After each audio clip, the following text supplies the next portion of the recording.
Police arrest করলো মাহবুবুল হক USTM ইউনিভার্সিটির মালিক chancellor. ওনাকে করিমগঞ্জ থেকে পুলিশ এসে গুয়াহাটিতে করলো অ্যারেস্ট।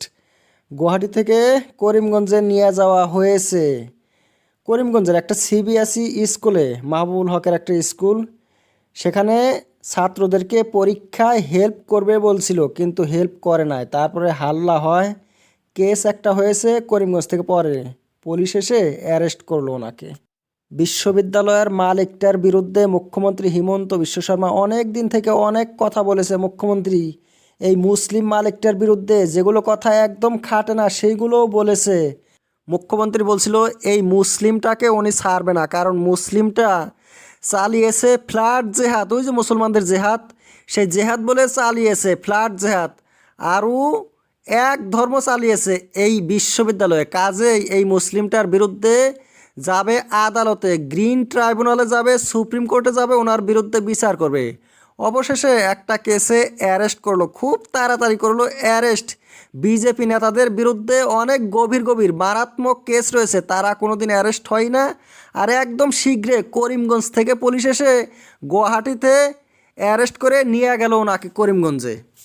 বিশ্ববিদ্যালয়টাকে দিয়েছে সেন্ট্রাল গভর্নমেন্টের এজেন্সি এ গ্রেড, কিন্তু মুখ্যমন্ত্রী বলছে সেখানে পড়াশোনা কিচ্ছু নাই, কোনো পরীক্ষা নাই, টাকা নিচ্ছে আর ডিগ্রি দিচ্ছে, একদম পিএইচডি পর্যন্ত বিক্রি করা হয়। ওনাকে খুব তাড়াতাড়ি করবে অ্যারেস্ট। কিন্তু আসামের শিক্ষা ব্যবস্থা মাত্র প্রাইভেট স্কুল কলেজগুলোই ধরে রেখেছে। সরকারি স্কুলের অবস্থা কেমন? ভারতের মধ্যে সর্বনিম্ন। সরকারি স্কুলে ছাত্ররা পড়েই না, এত খারাপ মুখ্যমন্ত্রীর এই স্কুলগুলোতে।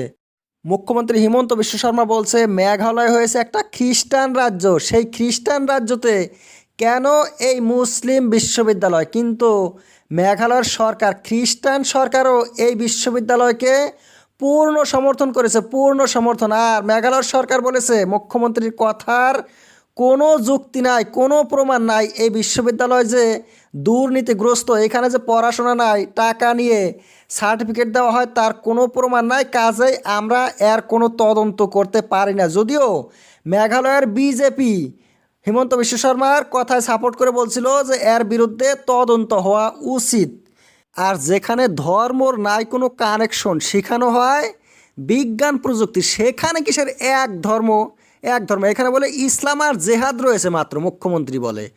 যদিও কেউ এক ধর্মর কাজ করে, মুখ্যমন্ত্রী মুখ দিয়ে তো সেটা বলা উচিত নয়, কারণ উনি নিজেই তো এক ধর্মর কাজ করে। উনি মাত্র হিন্দু ধর্মর প্রচার চালিয়ে থাকে, কাজ করে, বাকি সব ধর্মকে ঘৃণা করে। খ্রিস্টান, ইসলাম